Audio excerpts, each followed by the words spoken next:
अस्सलाम वालेकुम वरहमतुल्लाहि। तो आज का जो हमारा टॉपिक है या पर्पज ऑफ आज वर्कशॉप है, तो शीमा साहब ने कुछ चीजें मुझे बताई थी कि जो कॉमन प्रोसीजर्स हैं डर्मेटोलॉजी में वो हम डिस्कस करें, जो अपने क्लिनिक पे भी आप बात कर सकते हैं अगर आप करना चाहें। अगर करना चाहते हैं तो जाहिर है आपके पास टाइम है, सो बिजी योर प्रैक्टिस है। लेकिन चूंकि ये बड़े रूटीन के प्रोसीजर जो आज हम डिस्कस करेंगे, तो सबसे पहले बेसिकली वो जो मेरा एक कंसर्न था कि जो ये स्टेरॉइड्स यूज करते हैं, क्योंकि वो बहुत फ्रीक्वेंटली यूज होते हैं, तो कोई 5-10 मिनट के लिए मैं उस पर जरा वो थोड़ा बात करना चाहूंगा कि जो लोकल स्टेरॉइड्स ठीक वो कौन से और किस जगह पे और किन में यूज करना चाहिए, इसके बारे में थोड़ा सा बात करूंगा आपको। तो बेसिकली जो हम स्टेरॉइड यूज करते हैं या दूसरे जो टॉपिकल हमारे यूज हो होते हैं, वो मुख्तलिफ कंसंट्रेशन में है, जो कि हम विदाउट नोइंगली हम यूज करते हैं। जैसे बहुत जो स्ट्रॉन्गेस्ट हैं, जैसे आप कल वो जो यूज हो रहा होता है, मैं कुछ जो देखता हूँ डिस्क्रिप्शन, क्लोबिवेट, क्लोबिडर्म, जैसे हम क्लोबिटासोल कहते हैं या डर्मोवेट्स। डू यू नो कि ये जो हमारा हाइड्रोकॉर्टिसोन है उससे ये 600 टाइम्स स्ट्रॉन्ग है, 600 टाइम्स स्ट्रॉन्ग। क्लोबिडर्म जो क्लोबिटासोल साल्ट है, तो क्लोबिडर्म भी हाई पोटेंसी है। डर्मोवेट में सबसे जो हाईएस्ट पोटेंसी है वो ये क्लोबिटासोल की है, किलोमीटर सबसे स्ट्रॉन्गेस्ट जो है। तो ये एक जरा ज़हन में हो। फिर चॉइस ऑफ व्हीकल के किस एरिया में कौन सी यूज करनी है, तो यूजुअली ये 3-4 फॉर्म्स में है, क्रीम, ऑइंटमेंट, जेल और लोशन।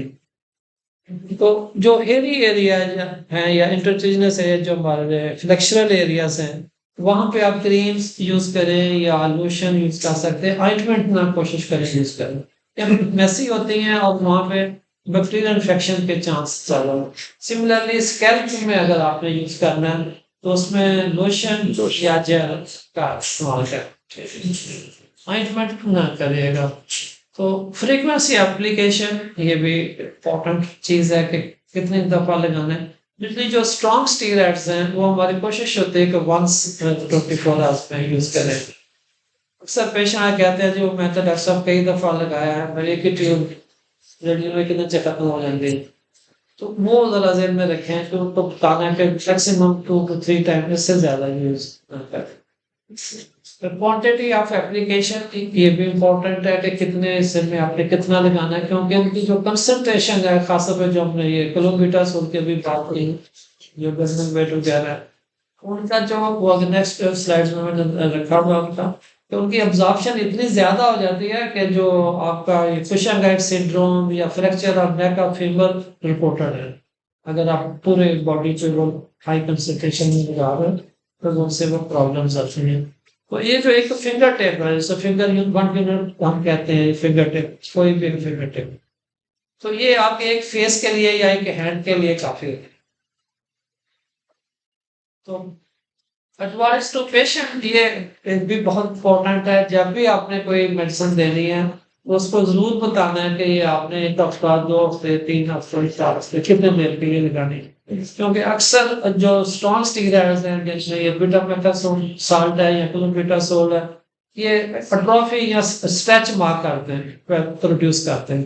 ये को एक्जिमा का पेशेंट को आपने दे दी, वो बगैर बताए आपको लगा रहा है, जबकि पार्शियल लगा रहा है, तो वहां पे ट्रॉफी ऑफ स्किन और स्ट्रेच मार्क्स आने का चांस होता है। इंजेक्टेज मेरा भी पता ना, लेकिन ज्यादा स्ट्रेच मार्क्स बहुत ज्यादा करते हैं।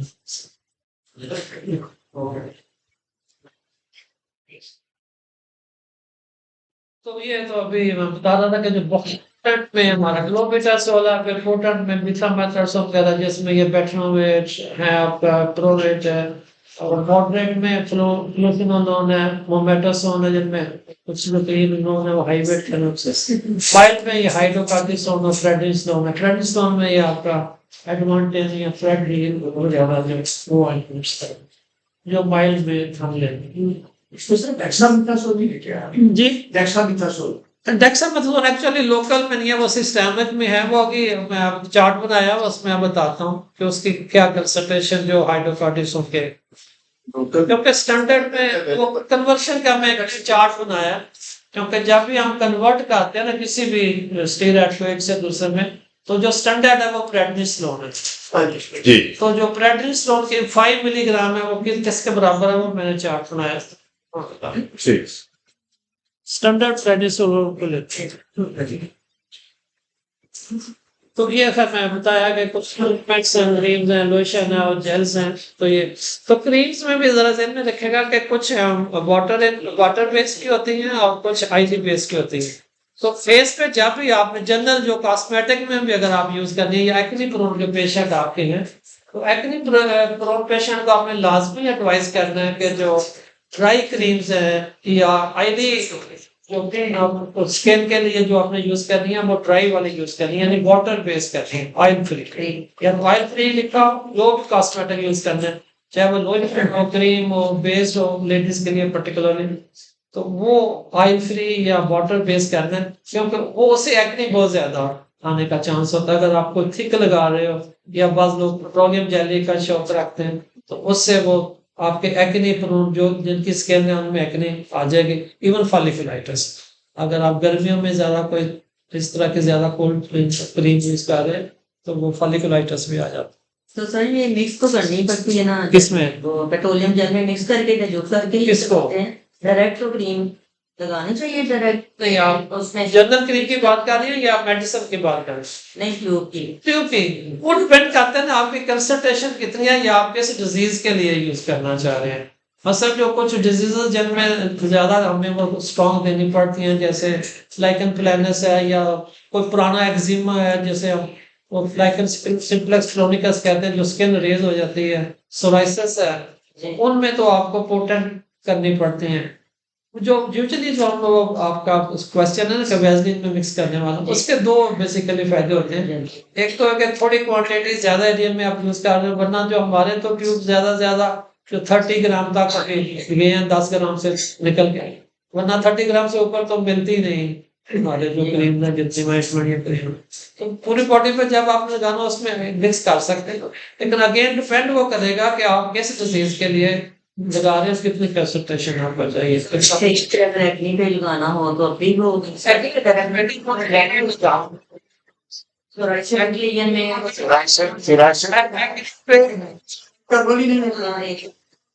डॉक्टर साहब का जो क्वेश्चन होता है बेसिकली अगर फेस पे एक्ने है और साथ उसको एक्जिमा आ गया या कॉन्टैक्ट डर्मेटाइटिस आ गया या वो पार्लर पे गई और वहां से रिएक्शन आ गया, फिर कुछ तो लगाना ही हो। तो वैसलीन में क्योंकि ये जो कॉन्टैक्ट डर्मेटाइटिस है, I know it is an emergency in skin कि आप शादी पे वो इंतजार कर रहे हो, लड़की पार्लर से निकले, उसका चेहरा स्वेल हो गया, पानी निकलना शुरू हो गया, contact dermatitis, allergy contact swell reaction, तो उसके लिए तो जाहिर है फिर वो स्टेरॉइड। लेकिन वो अगेन बट फेस के लिए आपने क्रीम्स को प्रेफर करना है, ऑइंटमेंट कोशिश करें ना लें जब एक्ने प्रोन स्किन है, ठीक है। तो वो क्रीम आप प्रेफर कर सकते हैं, लेकिन उसको अगर डिल्यूट करना चाहें कर सकते हैं, लेकिन वो उसको क्रीम से डिल्यूट होगी, वो वैसलीन में डिल्यूट नहीं होगी, क्योंकि ऑइंटमेंट में डिल्यूट होती है और क्रीम जो है वो क्रीम्स में डिल्यूट होगी।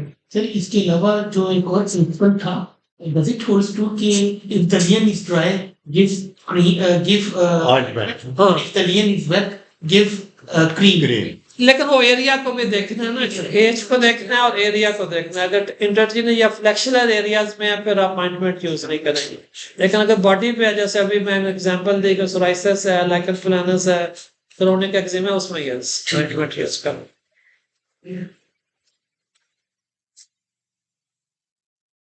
सर सोराइसिस का कोई हद में कोई फाइनल ट्रीटमेंट आया कोई कंट्रोल को इसका 100% है जी। वो बहुत से जो आजकल नई मेडिसिन को बायोलॉजिकल एजेंट्स में ईयर टू ईयर चलती जाती है, कोई फाइनल कंट्रोल तो 100% है, लेकिन रिकरेंस के अगर रखे तो यस वो हो सकता है, लेकिन ये नहीं कि कंट्रोल नहीं होता, कंट्रोल 100% है, लेकिन रिकरेंस बहुत होती है।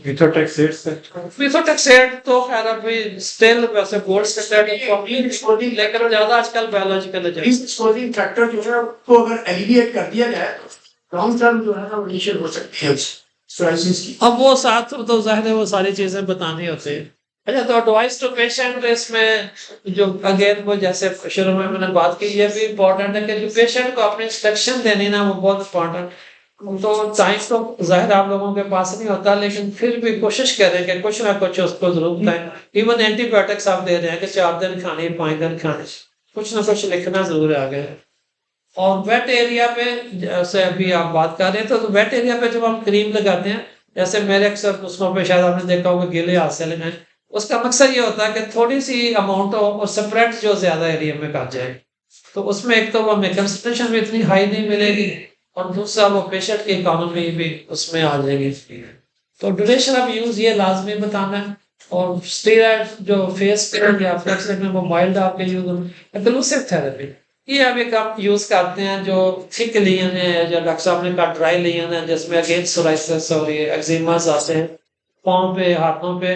तो वो आजकल पर्टिकुलरली जो सर्दियों का मौसम हम जा रहा है, तो पॉलीथीन की कवरेज करके उसको रैप कर देते हैं, ठीक। तो जितनी देर पेशेंट बर्दाश्त कर सके, अगर तो वो उसको कुछ मसला नहीं हो रहा तो होल नाइट, अदरवाइज 4-5 घंटे के लिए एक्लूसिव थेरेपी। इससे वहाँ थोड़ी स्वेटिंग होगी, वो बैरियर डैमेज होगा और अब्जॉर्प्शन जो है वो बेहतर हो जाती है। तो थिक लियन ज्यादा अच्छा रिस्पॉन्स करते हैं विद एक्लूसिव थेरेपी।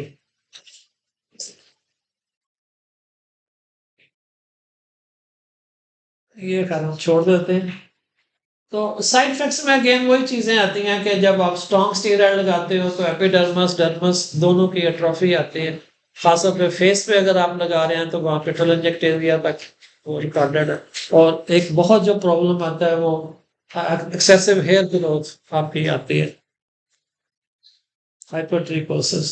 तो डर्मस में भी वो जो आपका वेस्कुलर स्ट्रक्चर है वो भी डैमेज होता है, और समटाइम इरिवर्सिबल चेंजेस आ जाते हैं, जिसमें कि ये स्ट्रेच मार्क्स वगैरह भी शामिल है।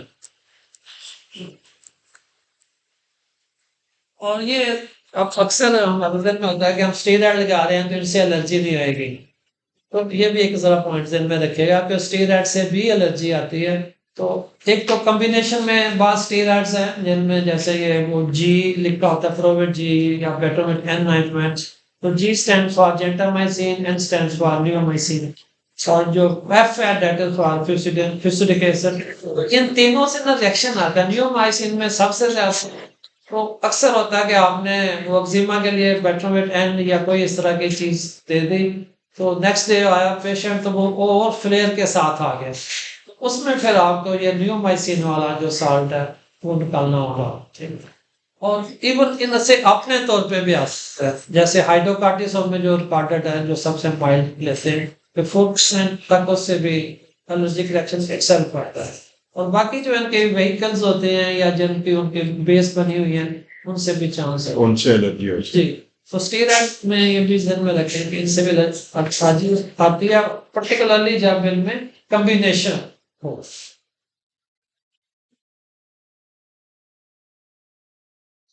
तो फेस पे ये बहुत ज्यादा प्रॉब्लम करते हैं। फेस पे अक्सर ये चीजें आपको ये राउंड द माउथ जो हम पेरी ऑर्बिटल कहते हैं या पेरी ओवल, और आंखों के पेरी ऑर्बिटल वो चीजें आती हैं, रोजेशिया लाइट। और बाद का जब फंगस पे आप लगा रहे देते हो स्टेरॉइड, तो उसकी शक्ल जो चेंज होती है, छोटी इनकॉग्निटो या मॉडिफाइड टेनिया का हम नाम देते हैं। और उसमें होता है कि आपके जो लियंस हैं वो की शक्ल चेंज हो जाती है, और आपको मुश्किल होता है डायग्नोस करना कि एक्जिमा के प्रॉब्लम, उसको हम ये टीनियन कॉम्बिनेशन। ये रोडिसिया क्या चीज है? एशिया थोड़ा सा एक्ने से डिफरेंट होता है। इसमें आपके पेपुलोपस्टल लीजन्स आते हैं विद माइल्ड स्वेलिंग। ये आमतौर पे जो वो आपके एरिया एक्सपोज में जैसे फेस है, चीक्स है। और इसका एक्ने से डिफरेंशिएट ये होता है कि इवन आईलिड्स के ऊपर एक्ने जो है वो आईलिड्स पे नहीं आती, रोजेशिया वहां पे भी आ जाता है।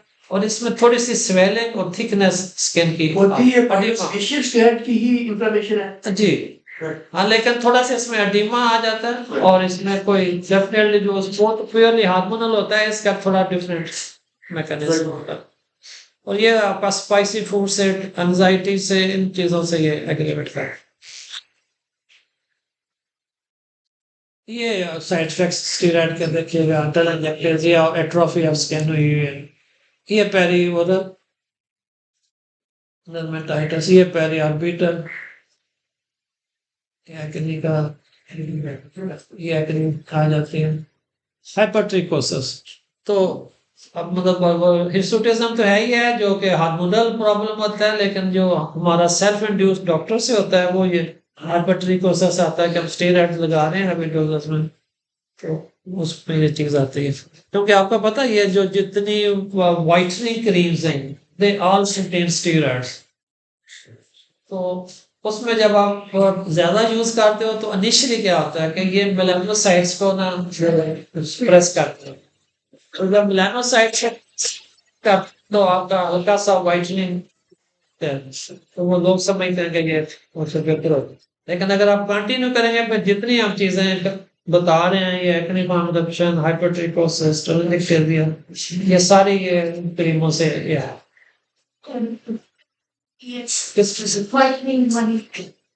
और इफेक्टिव तो तीसरा क्वेश्चन आ जाएगा। हमारा तो मेनली आजकल जो यूज हो रही है वो ग्लूटाथियोन के नाम से। वो एक चीज ध्यान में रखें कि ये जो ग्लूटाथियोन है ये एंजाइम है, ये इन्हीं को अंदर जाके को बाइट कर देते हैं। ये आपकी जो मेलानिन है इसको कन्वर्ट करती है फ्यूल मेलानिन में। तो जो फ्यूल मेलानिन है वो आपकी थोड़ा सा येलो टिंट में आती है। तो आप गाजर खाएंगे, कैरेट, तो कैरेट खाने से भी आपका येलो आ जाता कलर। आपको पता है जो हाइपरथायराइडिज्म में पेशेंट का कलर येलो होता है तो उसके दो काजेज हैं। एक तो उनमें कैरोटीनीमिया होता है और दूसरा कोलेस्ट्रॉल का लेवल ज्यादा होता है तो उनमें भी कलर येलो हो जाता है। तो इसलिए आजकल इस मौसम में अगर किसी को शौक है कि थोड़ा कलर बेहतर हो तो ये गाजर और बेटे वो तो फिर जाहिर है डॉक्टरों का भी चलना है और ट्रीटमेंट में सेटिस्फाई है। सर पहली ओरल अगर कोई चीज लगाते हैं कोई एडिटिंग पेपर लगाते हैं पहली ओरल जी जब ये आएगा तो आप उसमें स्टीरॉइड यूज नहीं करें। उसमें आपको कोई ना कोई हल्की कोई एंटीबायोटिक या माइल्ड एमोलिएंट क्रीम देनी पड़ेगी प्लस एंटीबायोटिक, क्योंकि उसमें आमतौर पे वो बैक्टीरियल इन्वॉल्वमेंट आ जाती है और उसमें वो प्रॉब्लम आता है। उसमें स्टीरॉइड आपको है जी। ठीक है ठीक है। सर कई कई बच्चे जो होते हैं वो लिख करते हैं सर लिख अपना अगर है ना डॉक्टर साहब लिप सकिंग डर्मेटाइटिस डिफरेंट चीज है। वो लिप सकिंग डर्मेटाइटिस कहते हैं जो बैठे बैठे बच्चे अपनी जुबान फेरते हैं और पूरा एक सर्कल बन जाता है। जी जी वो लिप सकिंग डर्म उसमें माइल्ड दे सकते हैं जैसे हाइड्रोकॉर्टिसोन, मेटासोन, इवन प्रेडनिसोलोन, ये आप यूज कर सकते हैं। उसमें सर एंटी फंगल नहीं दे सकते हैं एंटीबायोटिक तो है पर सलाइवा के कांटेक्ट से है। कैसे है?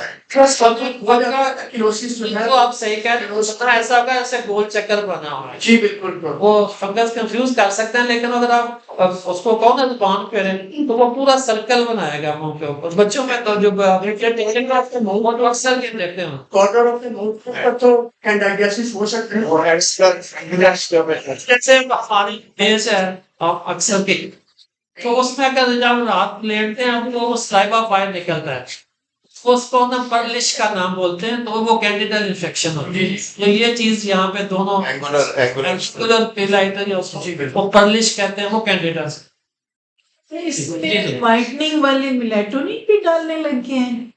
और ऐसा टॉपिक से हटेंगे वो व्हाइटनिंग हम ज्यादा से चिमासा को कहते हैं रखेंगे। एक चीज डाल। एक और जरा हमें बताइए कि आजकल लेटेस्ट एक ये इनकी एटकोवानो की आई है वो एटॉपिक डर्मेटाइटिस के लिए ओपेंडिडिक्सिन, क्या नाम है उसका? किसके लिए? ये पिछले दिनों उन्होंने रखा हुआ था, इस पे एक वेबिनार रखा हुआ था। अच्छा, वो कोई बायोलॉजिक या वो क्या है खाने के लिए खाने और वगैरह।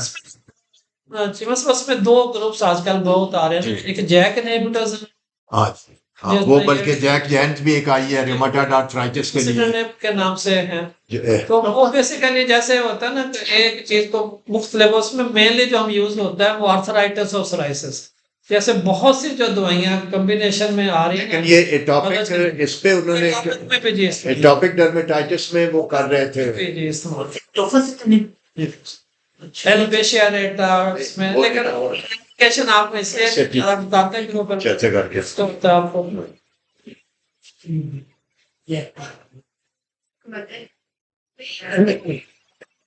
तो वो स्टेरॉइड्स नहीं है ना, तो आपको बताया ना एंजाइम्स हैं, उसमें सिर्फ मेलानिन को भी मेलानिन कन्वर्ट करना। ये हाइपरट्रिकोसिस जी जी नहीं, देखिए ये तो एक चीज है, डेवलप होगी तो वो रहेगी जब तक उसे आप खत्म नहीं करेंगे। लेजर से भी तो नहीं हो एंडिंग होगी। नहीं, वो बेटे वो हिर्सुटिज्म है जो आप कह रहे हो ना, उसको हिर्सुटिज्म है जो कि एंड्रोजन्स की वजह से होता है, या पीसीओ मेन काज है उसकी, वो डिफरेंट। वो जो हिर्सुट, अच्छा एक थोड़ा सा आप कंफ्यूजन हो रही है, ये दो लफ्ज हैं, हिर्सुटिज्म एंड हाइपरट्रिकोसिस। हिर्सुटिज्म में फीमेल में मेल पैटर्न में जो हेयर आ जाए, जैसे ये मोस्टेट एरिया, ये एरिया, ये नेक एरिया, या लोअर पीसीओ में लोअर एब्डोमेन एरिया में, यानी male pattern here in females, that is hirsutism. जो हाइपरट्रिकोसिस है ये एक्सेसिव हेयर ग्रोथ, इसके कोई वजूहत भी हो सकती हैं, उनमें स्टेरॉइड्स भी हैं, कुछ जो एंटी कैंसर ड्रग्स हैं या इम्यूनोमोड्यूलेटर हैं, जिसमें टॉप पे साइक्लोफॉस्फेमाइड है, कि उसमें से बहुत ज्यादा ये आता है, हाइपरट्रिकोसिस आते हैं। तो वो ड्रग्स इनटेक से भी है और लोकल स्टेरॉइड लगाने से भी। बेटा लेजर लीजिए, लेजर का तो बहुत अच्छा रिस्पॉन्स आएगा ना, क्योंकि इनमें कोई अंडरलाइंग मैकेनिज्म तो नहीं है, पीसीओ वगैरह तो नहीं है, तो ये जल्दी रिस्पॉन्स करेंगे जो सिर्फ हाइपरट्रिकोसिस। लेजर की कितने सेशंस हैं ना इसको? वो तो देखें मिनिमम जो है ना वो 6 to 7 सेशन होते हैं, लेकिन हिर्सुटिज्म इज डिफरेंट, उसमें इंप्रूवमेंट रिडक्शन होगी, वो खत्म नहीं होंगे, उसमें 40, 50, 60% तक क्रोनिक डर्माटाइटिस है, क्रोनिक स्किन डिजीजेस जितनी भी है ना, I haven't seen them completely cure. वो थोड़ी सी है ना, क्रोनिक यूज जो स्टेरॉइड्स है, that's also harmful for patient for years they are वो तो डेफिनेटली है, and they are always being हम जो स्टेरॉइड्स है ना वो काफी कम यूज करते हैं, इतने ज्यादा मोनियन पे जो नॉन स्टेरॉइड अलाइनमेंट्स है ना, जिसमें ये टेक्नोलॉजी आ गई है या और कुछ मार्केट में अवेलेबल, वो यूज करते हैं। स्टेरॉइड जब जरूरत हो फिर उसमें लिखते हैं कि हफ्ता 10 दिन 15 दिन के लिए यूज करते हैं। for years the patients are using मैंने तो नहीं को तो रोकना है ना, वो ना करें, यही तो एक्चुअली डिस्कस कर रहे हैं, खाना क्या नहीं। ठीक है थोड़ा, और उसके बाद आपने एम्बुलेंस पे आना है। देखते थे पेशेंट आपके पास मेरा ख्याल है अब ये जो और अच्छा ये आई ड्रॉप से भी जी प्रॉब्लम आता है, एलर्जिक कांटेक्ट का काफी रिएक्शन आता है, वो भी जरा ध्यान में रखें। और डिलेड बूमिंग होती है, रिबाउंड फिनोमेना, वेस्कुलर प्रॉब्लम्स आ सकते हैं, सिस्टेमिक साइड इफेक्ट्स भी जैसे मैंने बताया। तो इसको मैं ड्रॉ भी करता हूँ, फिर नेक्स्ट टॉपिक पे जाते हैं। एक ये है कि अक्सर अभी जो हमारे पास पेशेंट आते हैं ना, खासतौर से जो मैं डीएचए के लिए तो कैंसर वाले पेशेंट आ रहे हैं, वो कहते हैं डॉक्टर साहब स्टेरॉइड हमने यूज नहीं करना और जो मजीद है, तो उनको वो बताते हैं कि वो स्टेरॉइड को है ना, वो ऐसी कोई खतरनाक दवाई नहीं है, सबसे सेफ दवाई है, लेकिन उसका जो यूज है वो प्रॉब्लम करता है। अब जैसे प्रेगनेंसी में बहुत सी जो डिजीजेस हमारी स्किन की, उनमें स्टेरॉइड ही चॉइस होता है, बाकी कोई साइटोटॉक्सिक ड्रग या दूसरी ड्रग्स हम नहीं दे सकते बायोलॉजिकल, तो स्टेरॉइड तो हमने कर। तो ये जो फोबिया है जरा इसको आपने एड्रेस करना, तो उनको समझाना है कि इसका जो यूज है वो थोड़ी देर के लिए करें, और जितनी ड्यूरेशन आप बता रहे हैं उससे ज्यादा इस्तेमाल ना हो, या डोज जो उसकी है उस हिसाब से, तो वो फिर हमें जैसे हम एस्थमा के पेशेंट को स्टीरॉइड इनहेलर लिखते हैं ना, उसमें भी उनका कंसर्न होता है जी स्टीरॉइड। बताऊं कि आजकल ये स्टेरॉइड फोबिया जो है ये डॉक्टर्स के लिए भी अब डेंजरस हो रहा है कि कहीं आपने यूज करना है, लाजमी करना है, तो उसमें भी पेशेंट हेजिटेट करता है मैंने नहीं लेना। रेजिस्टेंट हो जाते होंगे ना, नहीं रेजिस्टेंस नहीं बेटे, वो ज़हन में आ गया ना कि स्टेरॉइड के साइड जो मैं जैसे साइड इफेक्ट बता रहा हूँ, उन्होंने भी देख लिया सुन लिया। अच्छा, तो सोशल मीडिया का जमाना, ये चीजें जो बता रहे हैं सारी लिखी हुई हैं सोशल मीडिया में, तो काफी साल पहले हम स्टूडेंट थे तो बताया था कि सारी डर्मेटोलॉजी बैठनोवेट से शुरू हुई है। हाँ बैठनोवेट पे लेकिन अब वो चीज नहीं है, अब तो टोटली चेंज है। तो ये जरा देखें, और बाबा का जो माइल्ड स्टेरॉइड है वो कोशिश करें ज्यादा यूज करें, कॉम्बिनेशन में दे सकते हैं आप। तो इंटरलेशनल का जो सेकंड टॉपिक जो हमारा आज का था वो है इंटरलेशनल स्टेरॉइड्स, वो आपने किस तरह यूज करने। क्योंकि ये भी आप अपने क्लिनिक्स पे यूज कर सकते हैं। तो इसमें ज्यादा जो यूज हम इंटरडिजिनल करते हैं वो ये ट्राइम्सलोनो इंजेक्शन, पहले तो कैनाकोड के नाम से आता था, आजकल 2-3 नामों से डेफोमेड्रोल भी यही है। डेफोमेडोल सेम है, लेकिन वो इतना है नहीं है, उसका साल्ट डिफरेंट है। वो प्रेडिस्टोन में है, ये ट्राइम्सलोनो,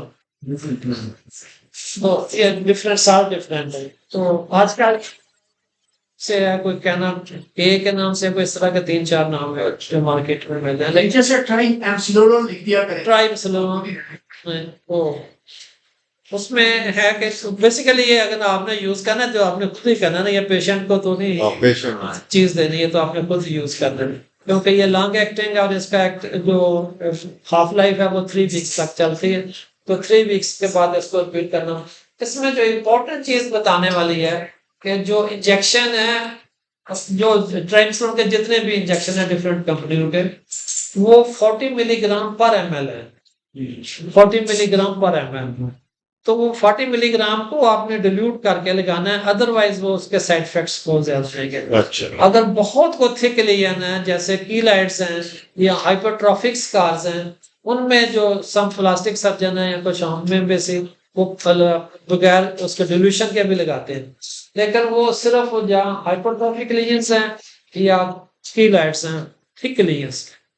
अगर नॉर्मल आप लगा रहे हैं, जैसे ये एलोपेशिया रेटा में आजकल काफी ट्रेंड है लगाने का, बाल चाटने से आप उसमें हम यूज कर रहे हैं, या किसी इसमें कितनी इम्प्रूवमेंट होती है एलोपेशिया एरिया? काफी। अच्छा तो पीआरपी जो है और उसको कंपेयर किया जाए अगर इसको एलोपेशिया में डेटा में, तो how you think about the difference in between? Steroid का तो अपना इफेक्ट आता है, पीआरपी का इतना नहीं है, लेकिन स्टीरॉयड का डेफिनेटली। डिल्यूट आप नॉर्मल स्लाइन में कर सकते हैं या इवन ज़ैलोकेन में भी कर सकते हैं, नॉर्मल स्लाइन में करें तो ज्यादा बेहतर है, कीलाइट इसका जो साल्ट है वो डिस्टर्ब नहीं होगा। अक्सर जब कीलाइट में इंजेक्ट करते हैं सर, तो वो इतना टफ होता है। डॉक्टर साहब वो ये जो आखिरी है ना, ये या फिर ये खरीद लेना डर्माजेट, ये प्रेशर पंप है इंजेक्ट करने के लिए, ये है थोड़ा महंगा। मैंने एक बार ट्राई किया, हो जाता है इंजेक्शन जो हमने उसमें जो है कि आप सॉफ्ट साइड्स देखें और थोड़ा सा उसको प्रेस करके फिर देखें, फिर अदरवाइज फिर ये डर्माजेट इसमें है, क्योंकि ये प्रेशर काफी इसमें प्रेशर होता है, वो आसानी से आप इंजेक्ट कर सकते हैं। क्या कोई सीन है या फिर सिरिंज है, सिरिंज के आगे नीडल्स लगते हैं, ये डर्माजेट नीडल इसके आगे लगते हैं। तो अदरवाइज इसको डिल्यूट करना जरूरी है, ये जरा ध्यान में रखें। अगर एलोपेशिया रेट को दूसरा ये ध्यान में रखें कि डर्मस से नीचे नहीं जाना आपने, और उसके लिए आपको पता होना चाहिए कि जो एपिडर्मस है वो बुक्स में तो डिफरेंट है, लेकिन जो मैं आपके आसानी के लिए बता दूं कि 0.2 to 0.4 mm जो है वो एपिडर्मस है, और 2 to 4 mm जो है वो डर्मस है। आल्दो के बुक्स में 5 mm तक भी चलते हैं, या समटाइम 5 mm मिल जाता है डर्मस पर। ये दोबारा दर्शा दें। 0.2 से 0.4 mm एपिडर्मस और 2 to 4 mm डर्मस। तो 4 mm से नीचे ना जाए, अगर 4 mm से नीचे आप सबक्यूटेनियस में चले गए तो इफेक्ट भी कम होगा और एट्रोफी लाजमी। तो ये जरा ज़हन में रखना, ये ना पे उस पे लगा रहे हैं आप एलोपेशिया रेटा में, वो वैसे तो मरीज की स्किन ठीक है, आपने उसको ट्रॉफी दे दी तो वो फिर प्रॉब्लम क्रिएट करती है। डॉक्टर स्लाइन कितना डालना है? 1 cc? नहीं वो तो डिपेंड करता है कितने डिल्यूशन में, वो भी बता देता हूँ आपको।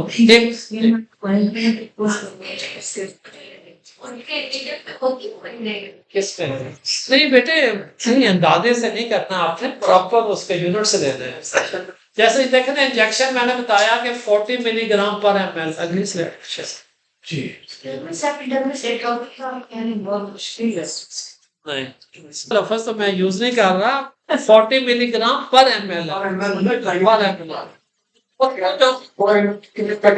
अच्छा उसकी वो एक उसका भी बड़ा आसान हाल है कि जब आप नीडल करें अंदर, तो अगर नीडल नजर आ रही है तो आप उस स्किन के अंदर ही हो, अगर नीडल नजर नहीं आ रही तो आप दोनों, ये कि प्रैक्टिकल आपका पॉइंट था।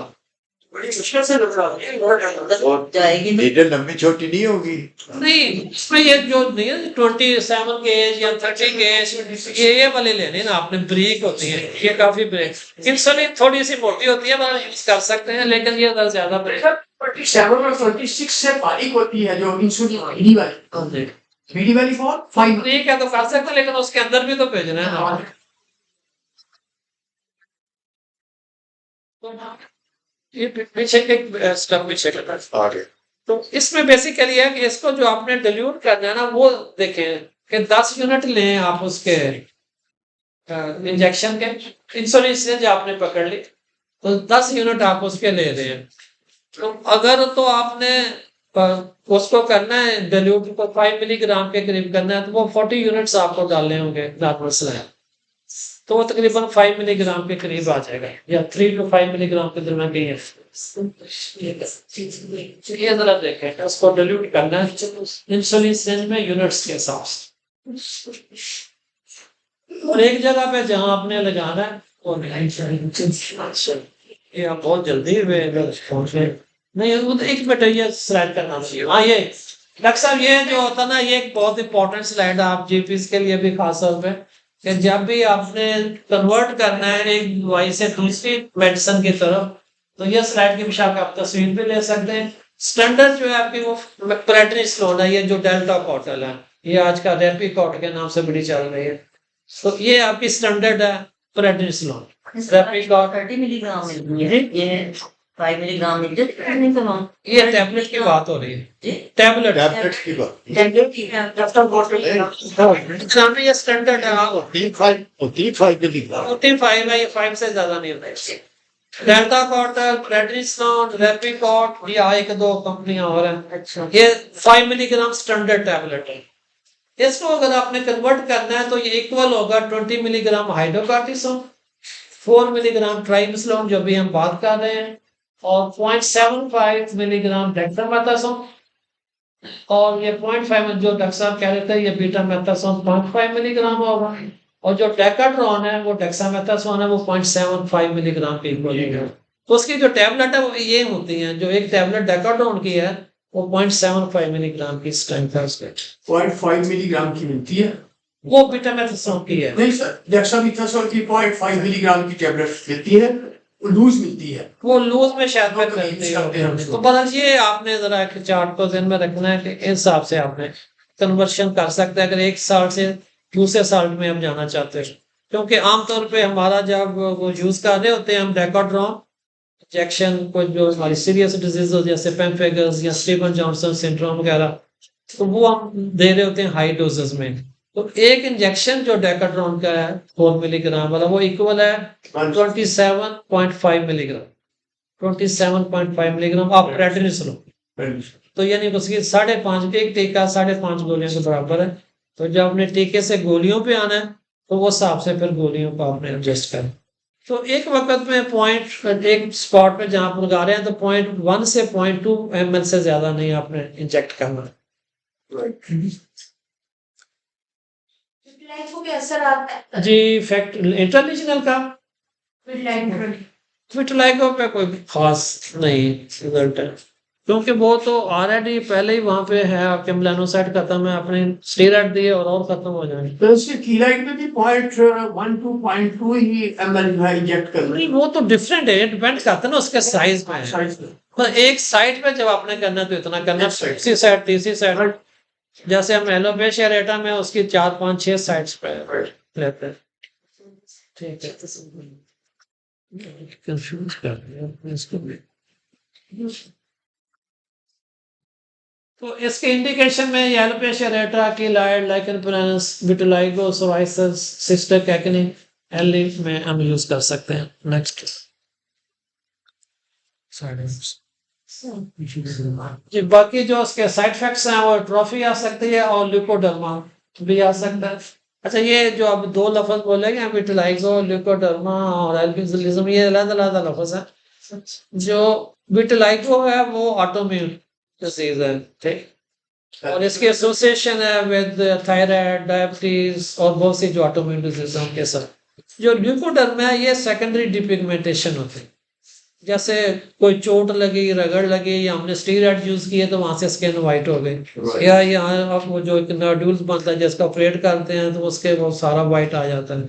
तो वो सेकेंडरी डिपिगमेंटेशन जो है या बर्न के बाद जो वाइट बास आ जाती है तो वो ल्यूकोडर्म है। और एल्बिनिज्म है वो आपके जेनेटिकल फैमिली में वो आ रहे होते हैं। तो ये अलग अलग आते हैं। ठीक, नेक्स्ट। अब जो एक और टॉपिक है कॉमन हमारा वो करायो का है, ये मशीन गन पड़ी हुई है अगर किसी ने करनी हो इस्तेमाल। तो बेसिकली इसमें लिक्विड नाइट्रोजन होती है, ये गन है और इसमें लिक्विड नाइट्रोजन इसमें स्प्रे होता है, इसमें भरी नहीं हुई बहरहाल क्योंकि वो ये इवेपोरेट हो जाती है। बहरहाल ये गन है, तो इसके अंदर आप लिक्विड नाइट्रोजन ये बहुत ही सस्ती और आसानी से मिल जाते हैं। कितने की सर? ये इसलिए कि तो पहले आपको सिलेंडर लेना होगा जिसमें ये आप रिजर्व कर सके। इसमें 24 आवर से ज्यादा नहीं चलते। तो सिलेंडर जो है, सिलेंडर भी सिलेंडर ये तो मिल जाएगा लेकिन इसमें 24 आवर से ज्यादा चलती नहीं ना। जो बड़े सिलेंडर हैं वो 10 लीटर से लेकर 30 लीटर तक, जो हमारे पास 30 लीटर, तो वो आपके को एक माह चल जाती है। कि अगर कभी आप शालामार के रोड से गुजरे हो तो वहाँ ऑक्सीजन फैक्ट्री है, तो वहाँ इसकी ये बाई प्रोडक्ट है जो बना रहे होते हैं, तो वहाँ से ये बड़ी आसानी से मिल जाता है, बहुत ही चीपर है। तो ये बने इसका जो टेम्परेचर है वो -195 इसका फ्रीजिंग पॉइंट है। तो इसका जो यूज है, इसके अलावा जो और यूज हो सकते हैं, ये जो करावे के अलावा ये CO2 भी यूज करते हैं, salt ice mixture, nitrous oxide, ये गैस है जब वो स्प्रे होता है तो उसका बन जाता है, फ्रीजिंग आ जाती है। Liquid nitrogen salt ice mixture के तरह लगता है, ये किस तरह? मैं इसके बारे में बहुत ज्यादा नहीं कुछ बता सकूंगा, तो मेरा कोई एक्सपीरियंस नहीं है क्योंकि बाकी CO2 को मैंने यूज किया हुआ है, नाइट्रिक ऑक्साइड को यूज किया हुआ है और लिक्विड नाइट्रोजन, इसको दूसरी वाले को यूज नहीं किया। लिक्विड नाइट्रोजन को कितनी देर में इस्तेमाल कर लेना चाहिए? ये तो डॉक्टर साहब वो डिपेंड करता है इसमें, ये जो ये सिलेंडर है इसमें 24 आवर से ज्यादा नहीं ये रहती। हाँ, और जब हम एक था का लफ्ज बोलते हैं THAW था कि एक कितना करना है, तो वो 5 to 6 सेकंड आपने उस तरफ स्प्रे करना उसको, तो ऊपर ना वो जैसा बर्फ जमती है उस तरह ये स्लो वाइट सा हो जाता है। वो डायरेक्ट ऐसे स्प्रे कर सकते हैं। अगर आपने और बचत करनी है तो फिर कॉटन बड से और प्याली में निकालें के लिए यूज और कॉटन बड से टच करें। वॉट के लिए बॉडी बाकी जितने प्रोसीजर हैं जी, वॉट की light BCC squamous cell carcinoma, बहुत से लाइट में भी ये रोल कर सकते, बंद करना है ना, बंद करना है ना, बंद कर सकते हैं। लेकिन ज्यादा जो है वो वॉट्स पे, ज्यादा वॉट्स पे। काठी बेहतर है, ये बेहतर है। काठी आपके कंट्रोल में है ना, ये आपके कंट्रोल, लेकिन जब बच्चे जो कराते नहीं है वो मशीन देके चीखें मारेंगे तो उनके लिए है। MC जो है उसमें बड़ा मुश्किल हो जाता है। नहीं, उसके लिए नहीं, उसके लिए नहीं। ये आप जो जेनिटल एरियाज में वहाँ पे स्प्राइट्स में भी काम करेगा। जी बिल्कुल, श्रिंक कर देंगे ना, फ्रीजिंग का फ्रीज हो जाएगी। लोकल लगा के करना। जी कर नहीं, ये स्पीड लोकल की मसला जरूरत नहीं। अच्छा, ये तो इसने खुद ही वो शुरू कर देना -196। ये बेटे डिपेंड करता है ना, अगर आपने ज्यादा यूज कर दी तो बाद में इसमें ब्लिस्टर बन जाते हैं और बंद कर सकते हैं। नहीं बेटे, उसमें फिर डिपेंड वही डॉक्टर साहब ने का सवाल था ना, काटनी, और इसमें काटनी आपके कंट्रोल में है कि आप कितनी करना चाह रहे हैं। ये इसमें आपके कंट्रोल में नहीं, इसमें तो आपने स्प्रे कर दिया, आगे उसकी स्किन की जो खाया उसकी फार्माकोलॉजी उस पर डिपेंड करता है। कर सकते हैं। मलस्कम में तो बेटे करें, मलस्कम तो इतनी बिनाइन और बेजरर सी चीज है, मैं आपको आसान से बताता हूँ। मरीज को ना बताएं, आप अंदर जाके करते हैं, जाके पैसे लेंगे। उसको ना पंजाबी में मोती दाना कहते हैं। आप सिंपली 2 नाखनों के दरमियान ना ऐसे करें तो वो उसका जो वाइट मादा है, जो वायरस है, वो बाहर आ जाएगा। मलस्कम बॉडी कहते हैं, वो बाहर आ गया तो ठीक हो।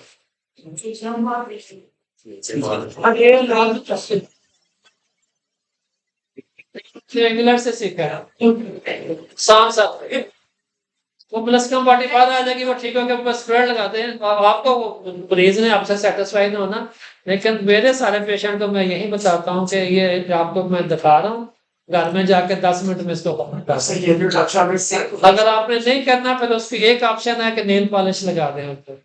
तीसरी ऑप्शन ये है कि बायोडीन को टूथपिक लें, उसमें डिप करें और उसको प्रिक करें, ठीक है, नीडल से उससे भी ठीक हो जाएगा। टॉप के ऊपर मल्टीपल बता दिया, अब आप जो मर्जी कर लें, लेकिन ये निकालें उसको।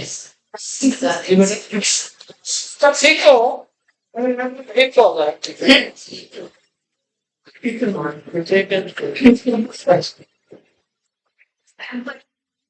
तो ये कॉटन स्वेब से भी आप यूज कर सकते हैं। नेक्स्ट, ये सारे इंडिकेशन नेक्स्ट साइड इफेक्ट्स जो है ना, वो बड़ा इसमें बर्न का ब्लिस्टर बनते हैं इसमें। अगर तो ज्यादा देर आपने उसको था कर दिया, ज्यादा देर कर दी, सेकंड 6-7 से ऊपर चले गए तो वो बर्न हो जाएगी, स्किन और ब्लिस्टर फॉर्मेशन हो।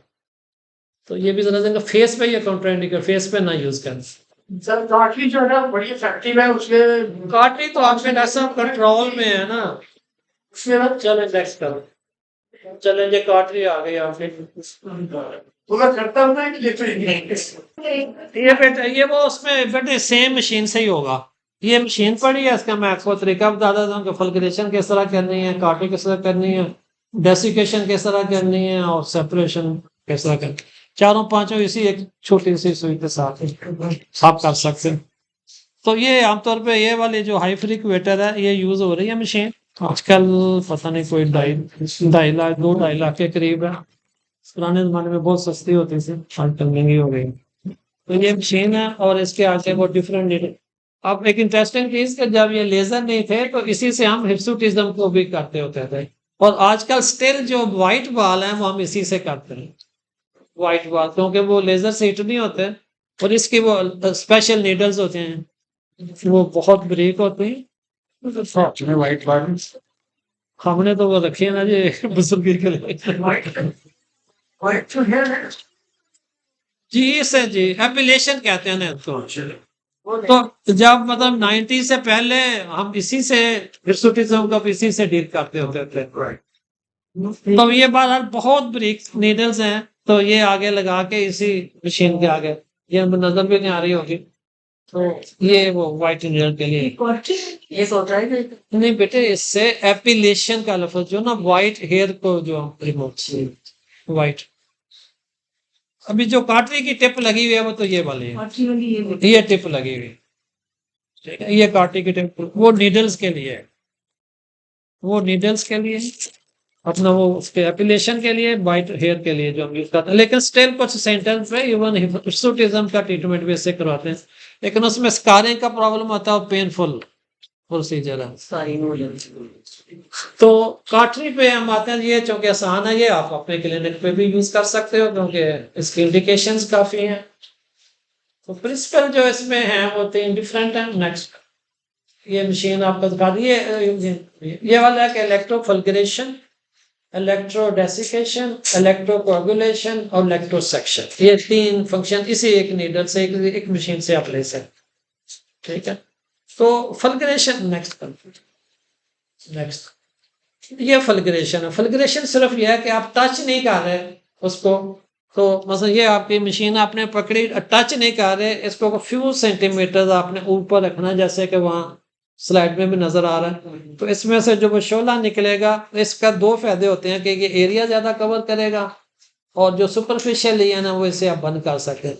वो वाला ना जलाना यार, और बेटा वो तो देख लें, लेकिन गड़बड़ उसको बंद कर दें, बाकी जला उसमें थोड़ा सा गड़बड़ है।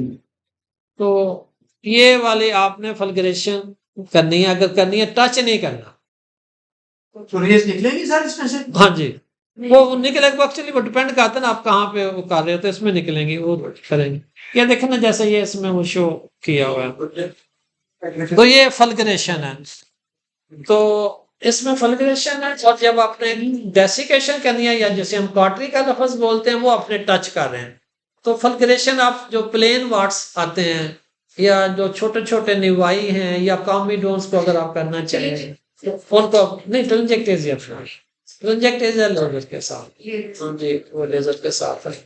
तो इंडिया सर सफिशिएंट ये माइलिया भी इससे जो निकाल सकते हैं, ये जो जेंथिलेज्म है ये आप फल्गुरेशन से कर सकते हैं।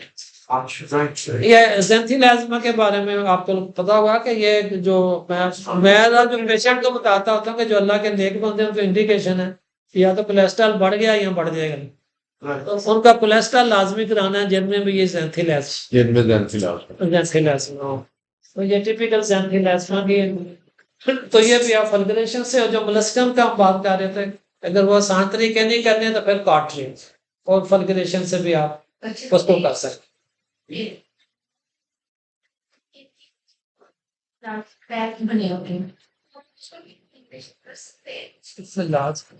कोई ऐसी है नहीं कॉम्बिनेशन में,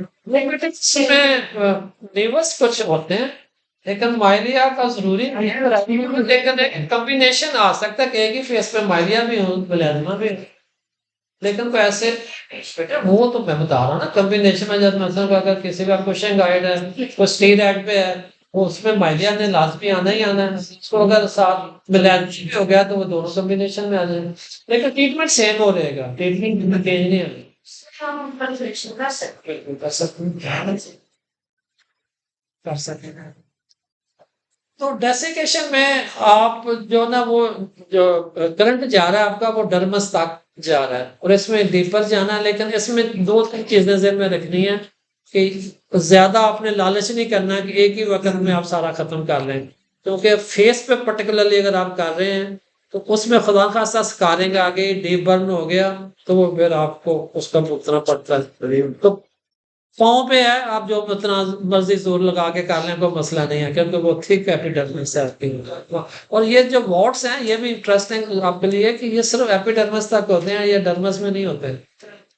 इतनी वायरल डिजीजेस हैं ये आपके एपिडर्मिस में, ये वायरस की बात कर रहे हैं या मुरुका वल्गैरिस की बात कर रहे हैं, तो ये एपिडर्मिस में, डर्मस में नहीं होती है।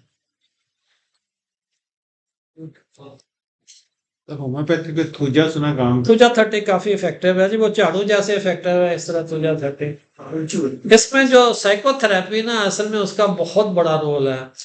आप तो शायद सुना नहीं होगा, लेकिन हमारे पास है कि मरीज कहते हैं डॉक्टर साहब आपने काटरी की नहीं ठीक हुआ, झाड़ू चढ़ाया तो ठीक हो गए। तो साइकोथेरेपी जो है तो साल पे जाके जब करते तो वो जट जाते हैं वो डॉक्टर साहब ये साइकोथेरेपी ना आप देखें तो ये एपिडर्मिस के अंदर है, आपका इम्यून सिस्टम अनग्रेड हो गया तो वो शट अप हो जाएगा।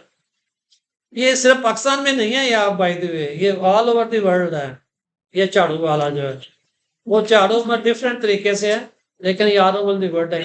ये गोरों में ईसाइयों में तो बहुत ही ज्यादा है। बंदे को था अरे बाट है तो क्या को फला जगह बजा रहा बाबे की झाड़ी जा जी मतलब स्वीपरेस से भी कर झाड़ू नहीं, लेकिन वो होगा सर जो बिलीवर्स हैं, जो हमारी तरह वो सोचते हैं कि ये किस तरह होगा, उनका नहीं होगा।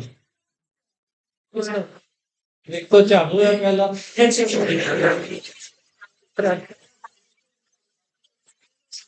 सेकंड पहले के बर्न करना है, वो चाहे आप केमिकल बर्न कर लें, वो केमिकल बर्न कर लें, जिसमें ज्यादा जो हम यूज करते हैं वो सैलिसिलिक एसिड और लैक्टिक एसिड कॉम्बिनेशन में, जिसमें ये 2 प्रेपरेशन 3-4 बल्कि अवेलेबल है। 2 फिल्म के नाम से, अमीवा के नाम से 16% सैलिसिलिक एसिड है, 16% लैक्टिक एसिड है। लेकिन उसके अलावा जैसे ये प्लेन वाट्स आते हैं फेस पे जो रेज नहीं होते, उसमें हम ट्राइक्लोरेस्टिक एसिड करते हैं, ग्लाइकोलिक एसिड करते हैं, इवन रेटिनाइक एसिड जो विटामिन ए वो भी यूज करते हैं। इसका बेटा वही तो डिस्कस करते हैं, आपने गौर में कहा ये ऑटोइम्यून मैकेनिज्म है आपका। साइकोथेरेपी ना जब इम्यून सिस्टम बेहतर होगा तो वो आपकी डिजीजेस बेहतर हो जाएगी, शेड हो स्टेट ऑफ कार्डिश शेड हो जाएगा। आपने देखा है प्रैक्टिकली, इसलिए ये सही कहते हैं लोग जो कहते हैं। पूरा फिल्म भी उसमें जी वो 2 फिल्म डिवॉट ये एक ही है ना सारे, उनमें सैलिसिलिक एसिड और लैक्टिक एसिड 16% ईच एक्टिव है। इफेक्टिव, छोटे लीजन्स में इफेक्टिव है।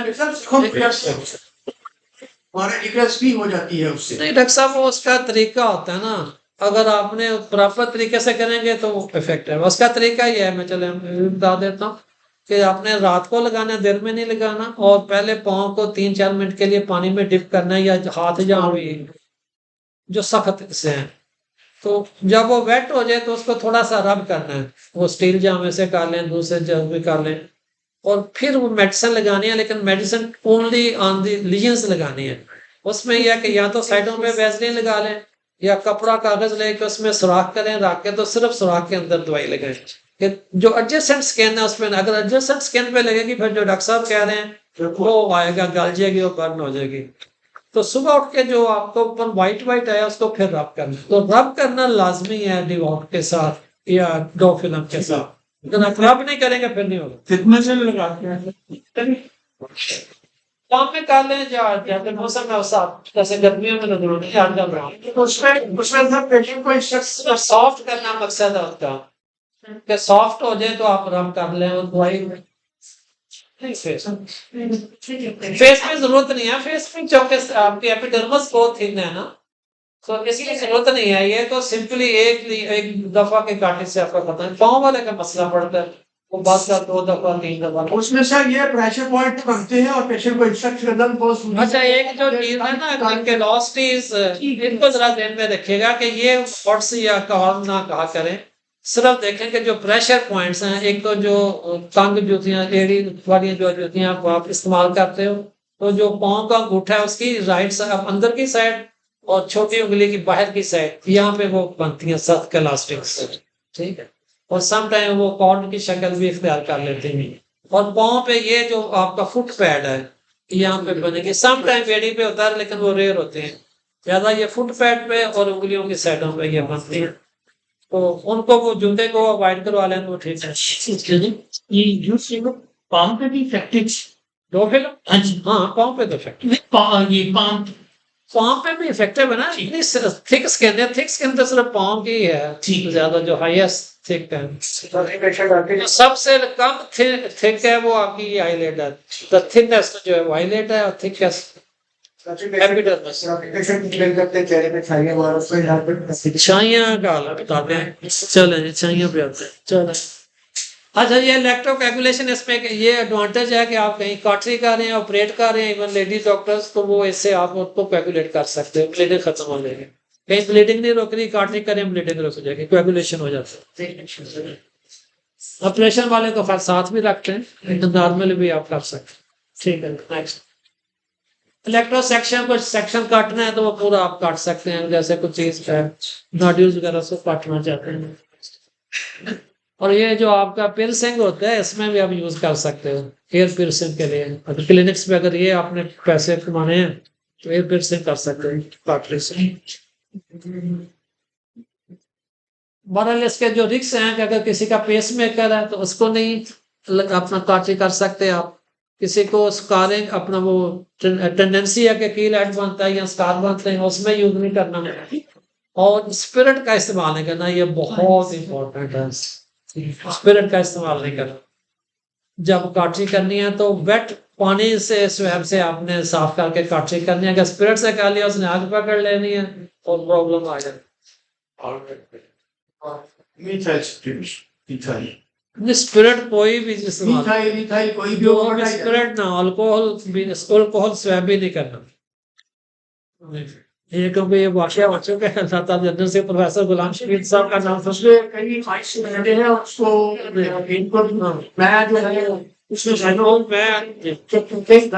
इन्फिल्ट्रेट कर दे थोड़ी सी, तो उससे दर्द बिल्कुल नहीं होती है वाट। लेकिन जो ज़ाइलोकेन इन्फिल्ट्रेट करनी है ना, वो आपने उसके नीचे नहीं करनी, साइडों में करनी। अगर उसके नीचे आपने कर लिया तो उसकी वो प्रॉपर बर्न नहीं होगा। सर प्रोफेसर आपका क्या हुआ था? प्रोफेसर वो मैं बता रहा था जी, वो मैं रजिस्ट्रार था तो वो प्रोफेसर थे, तो हम एक पेशेंट की काटी करने लगे तो वो स्पिरिट लगा के नोज पे था, तो उसने वो जैसे वो काटरी टच की तो उसने ऐसे हाथ मारा और उसका वो नोज एयर पेन ब्लीडिंग शुरू हो गई। प्रोफेसर भी नहीं पेशेंट की बात कर रहा हूँ। पेशेंट ने तो हाथ मारा, प्रोफेसर हाँ, मतलब हम इकट्ठे बैठे थे ना, तो पेशेंट का था वो मुझे तो उस वक्त नसीहत बात हो जाती ना आपको अपने एक्शन से। तो बहरहाल हम हमेशा यही कहते हैं कि स्पिरिट का इस्तेमाल काटरी करनी है तो इस्तेमाल नहीं करेंगे। ये इसके हाइपरपिगमेंटेशन का भी इसमें चांस होगा। अगर आप डीप चले गए तो फेस पे बहुत सुपरफिशियली करनी है, बर्न भी हो सकते हैं, ठीक है। नेक्स्ट ठीक, अभी और क्या, और कैसे तीसरी क्या थी? अच्छा, इसमें जो हमने एक और रखी हुई थी वो ये प्लाज्मा पेन है और डर्मा पेन। ये क्या है प्रॉब्लम?